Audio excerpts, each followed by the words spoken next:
সুপ্রিয় দর্শক, আজ সন্ধ্যা 6:45 দিকে বেইলি রোডে অবস্থিত ক্যাপিটাল সিরাজ সেন্টারের নিচতলায় আগুন লাগে।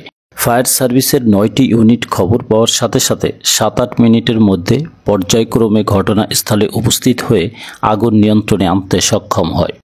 বহুতল এই ভবনটিতে বেশ কয়েকটি রেস্টুরেন্ট সহ বিভিন্ন ব্যবসা প্রতিষ্ঠানের দোকান রয়েছে এবং বেশ কিছু ফ্যামিলি বাসাও রয়েছে এই ভবনটিতে।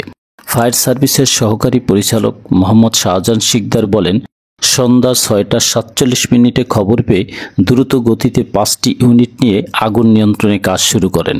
পরবর্তীতে আরও 4টি ইউনিট এসে মোট 9টি ইউনিটের অক্লান্ত চেষ্টা এবং কঠোর পরিশ্রমের ফলে এবং মহান সৃষ্টিকর্তার অশেষ রহমতে আগুন সম্পূর্ণ নিয়ন্ত্রণে আনতে সক্ষম হয়। ফায়ার সার্ভিসের ওই কর্মকর্তা আগুন লাগার কারণ প্রাথমিকভাবে জানাতে পারেননি। উদ্ধার কর্মীদের চেষ্টায় ভবনটি থেকে বেশ কিছু মানুষকে জীবিত উদ্ধার করা সম্ভব হয়েছে। এখন পর্যন্ত কোনো হতাহতের খবর পাওয়া যায়নি। ভবনটিতে এখনও বেশ কিছু লোক আটকে আছেন, কিছু লোক ছাদের উপরে আশ্রয় নিয়েছেন। আগুনের তেমন লেলিহান শিখা ছিল না, তবে প্রচণ্ড ধোঁয়া ছিল।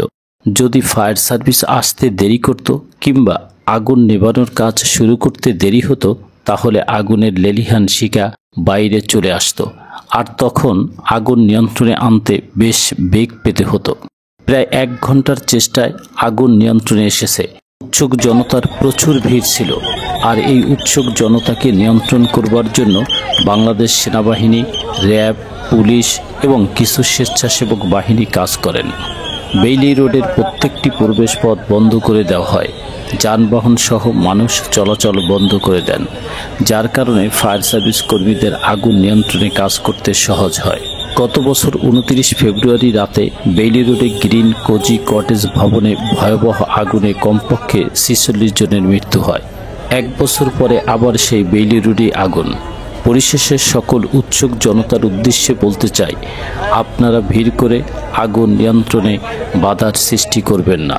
সবাইকে ধন্যবাদ জানিয়ে শেষ করছি। আল্লাহ হাফেজ।